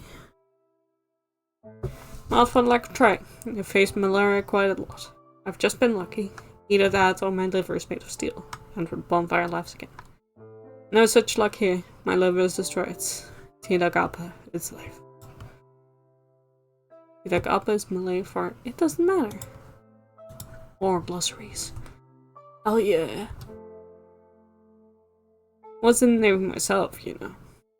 Lucas, you like that story? Uncle Bone was a hero. Is he? I was in the Sun in 1926. Steamship that was hijacked by pirates in 1926. Sunning. The officers took that ship back with boiling water and fire axes. Edward Bonfire rolls up his sleeve to reveal nasty skull scar. Boiling water. Yes, we did what we had to do. Lucas Sterling nods in grim respect for him. Do you know what happened in 27? The Royal Navy declared out Baez Bay. Baez Bay is a hidden cove by the coast of Guangdong. It served as a pirate republic during the Pirates Golden Era.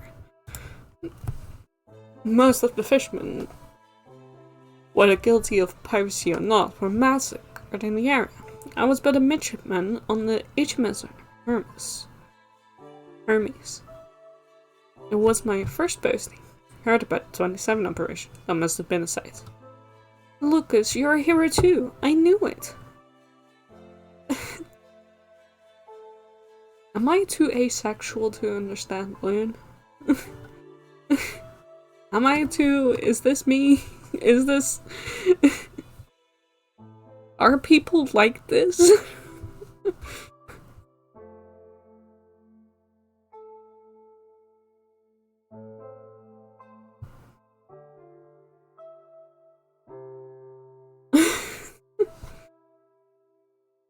In the corner, Theresa McIntyre sits quietly, nursing a drink. Dieter von Guntram leans over to her. The social dinner reminds me of the old days, Theresa, before the Great War, when the German plantations reigned supreme. Dieter, when are you going to tell them? Not so loud they will hear you. They deserve to know. Keeping what you told me on the lawn earlier a secret is indefensible. I would have thought that you of all people would understand. Why should I tell them? Let's change the subject. I can feel others starting to listen. Sorry, I didn't mean to interrupt. Across the table, Rose Goodwill and Vitalina Petrovsky are pouring wine for Cynthia Sophie. Asking Chetland's mostly, I don't know, probably yes. Yeah. Like, I have a little bit of, like, I guess he is the, like, closest white man of her age on the island. Maybe. But still.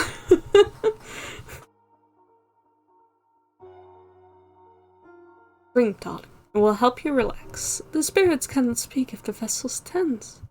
Tell us more about your travels. It must be so exciting to be Lady Celestia in the city.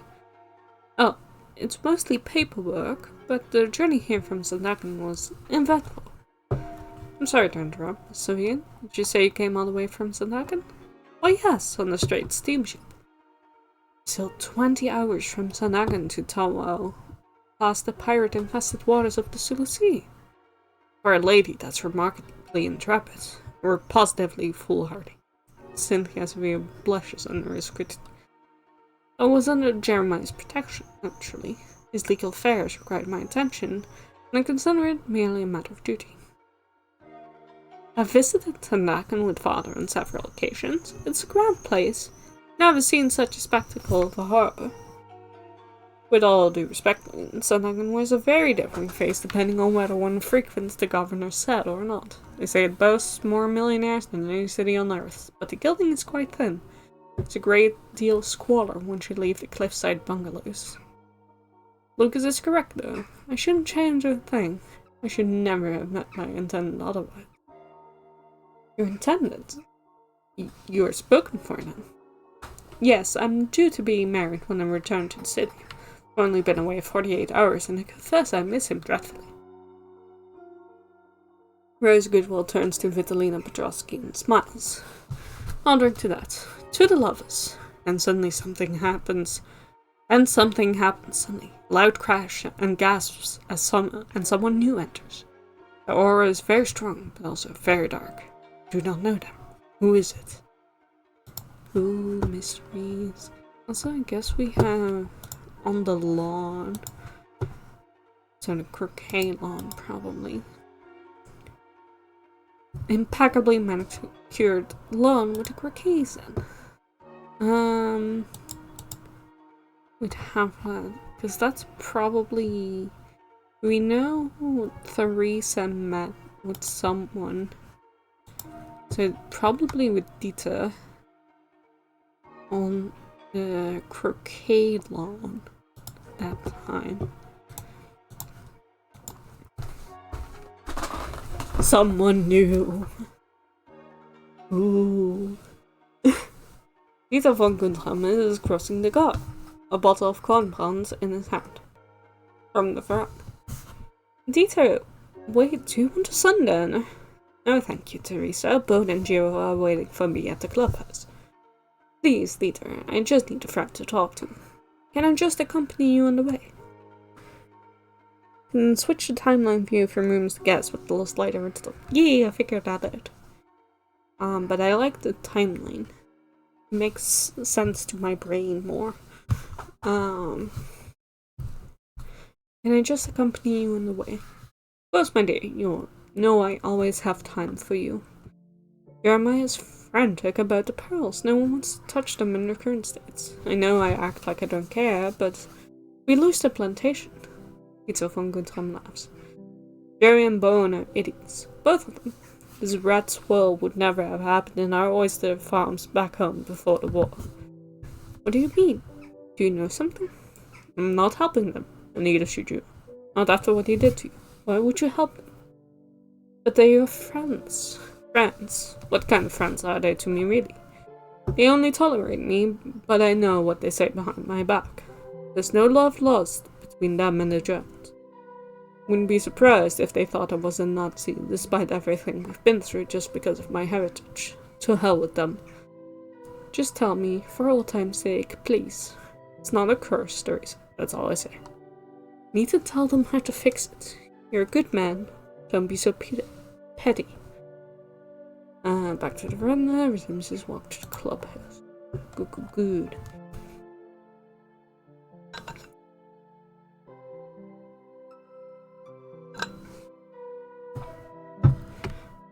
We had more glossaries to read. More reading! Which one did I get? Tropical Killers. Tropical Killers. Let's learn more history, guys. By 1941, Borneo was often referred to as a white man's grave.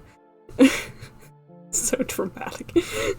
By this era, mortality had improved thanks to quinine and better sanitation. That said, Borneo was still dangerous, especially inland and for younger men. Sure, by far the most feared cause of death for young Europeans was blackwater fever. It was a terrifying complication of repeated malaria infections. It caused a massive breakdown of red blood cells, which overwhelmed the kidneys. It was named for the patient's urine, which turned dark red or black as the blood tried to flush out destroyed blood cells. The ironically targeted experienced man suddenly. A young man who had survived a year or two of minor malaria bouts was the most at risk. Was often triggered by irregular doses of quinine. It was frequently fatal within days. There was no cure other than absolute bed rest and prayer. While blackwater was the acute killer, standard malaria was the background noise of death. It didn't always kill directly, but it weakened the heart and immune system. Many young men died of secondary infections like pneumonia because their bodies were exhausted by the shakes. If a young man was sent to an inland post, his chances of contracting a lethal strain were significantly higher than in the coastal towns. In an era before antibiotics or widespread refrigeration, the gut was a constant point of failure. Dysentery, often caused by contaminated well water or unwashed produce, could kill a man from dehydration within 48 hours. Everyone hydrate. Europeans had some protection via bottled water and boiled food. Laborers bore the vast majority of deaths here. Cholera would sweep through the labor lines.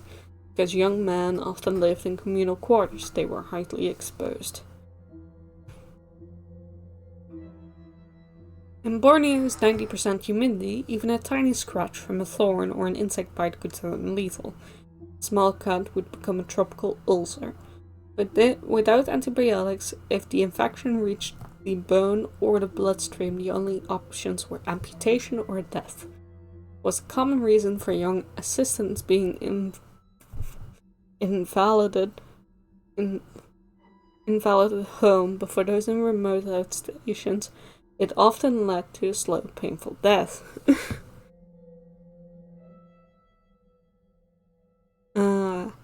Beriberi was primarily a killer of the labor force, but occasionally hit young Europeans who lived too long on a local diet. It was caused by a deficiency of vitamin B1, usually caused by eating nothing but white rice. It caused the legs to swell and eventually led to heart failure. The British obsession with wearing white starched or simply overexerting themselves in the midday sun led to many sudden deaths. It was often recorded in official logs as failure of the heart due to climate. It's happened mostly to new arrivals who underestimate the heat and humidity. Don't wear white starch. He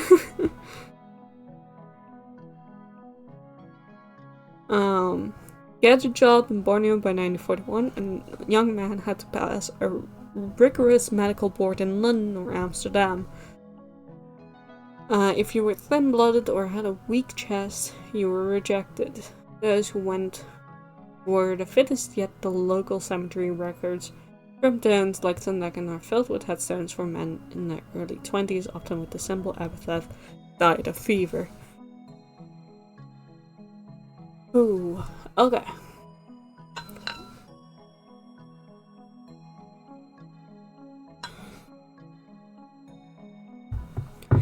jargon. In 1941, OK would have sounded a bit too modern or even American to a British colonial. While the word OK did exist, a British one or lady of the era would have used more formal or idiomatic expressions to convey reassurance or resilience. Depending on the situations, here's how they would have said it. I shall be quite alright. I'll be fine. I shall manage. If the person was injured, sick with fever, or facing pirates, they wouldn't want to show weakness. They would use phrases that suggest that they were weathering the storm. I shall pull through. I have a sturdy constitution. I'll be fit by morning. There's nothing to speak of. I shall weather it. No, that just changed. You're right, I'm fine. If they were talking to a friend at the club, I'll be right as rain. I shall be fit as a fiddle. I'll make out. I mean, that is a solution. I'm still in the pink. At the club. Could be worse. Click seals. Not too bad, all things considered. Mustn't grumble. Smooth changes, you think? They might use a mix of English and local sentiment. I've survived the 26 floods. I shall survive this. Don't worry about me. I'm an old hand. In 1941, the phrase they used to express disbelief or skepticism varied depending on whether they were being impatient, skeptical, or encouraging. Express disbelief or skepticism. Oh, I say. Fuck. Most British fucking thing ever. Come now. Surely not. Nonsense. Bosh. Don't be absurd, old man. I feel like I'm threading into a different fucking accent there.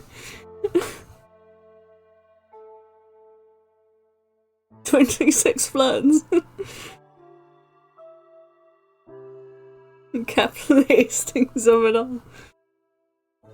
I feel like I don't know if Bosh is like an old thing, but I think you guys should bring it back regardless. I think Bosh is such a funny thing to say.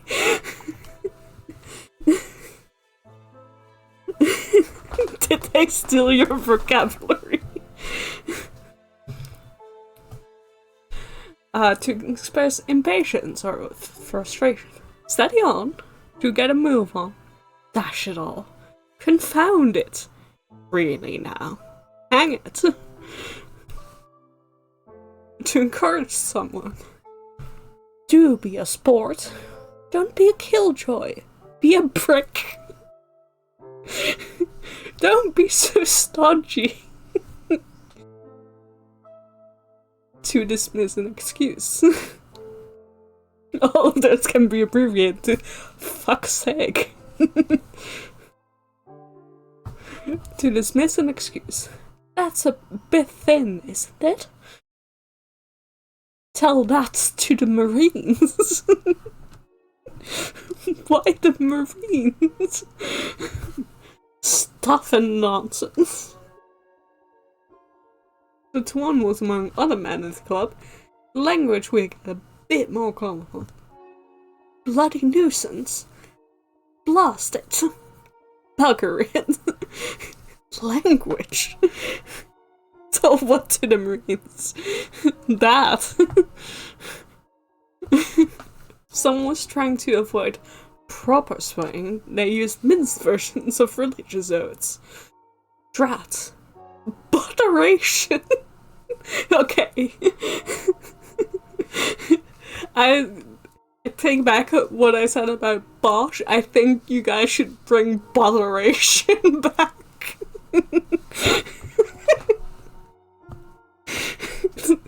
I mean both, preferably.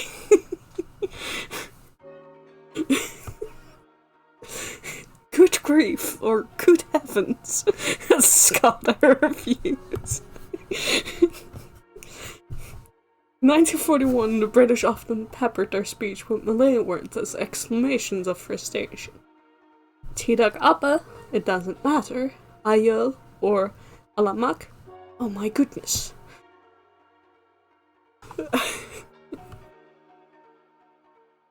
Well, I feel like I've learned more about the British. Or the English. I don't know what I've learned. But I definitely learned something.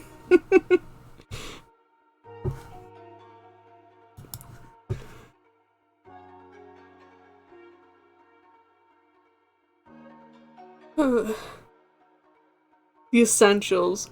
It's wonderful. Thank you so much for teaching me the essentials of the British language. You've learned that the English make out with a prick, yeah.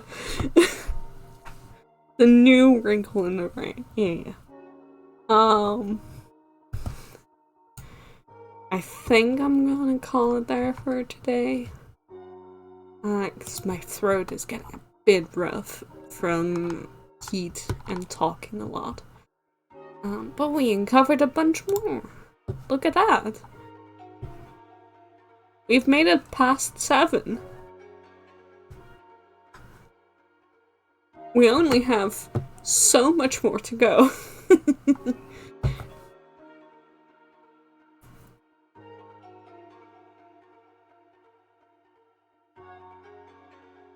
You made a really big game. It's really good, and I like learning.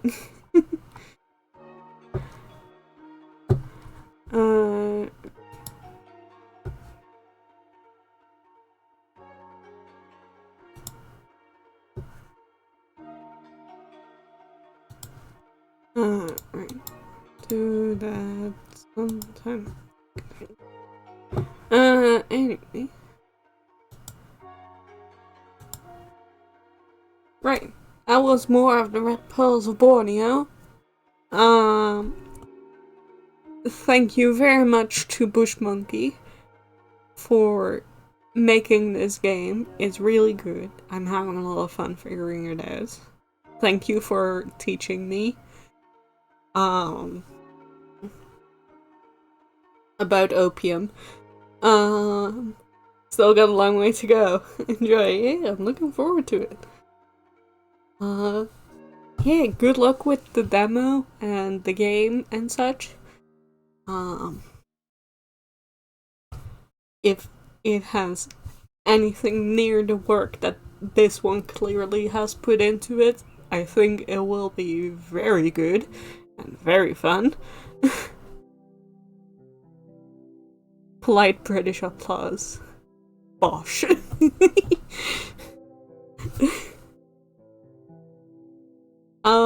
Yay. But for now, I'll leave you all be, and I'll see you next time for more What Happened in Borneo. Have a good night all. Bye bye. Love ya. Bye.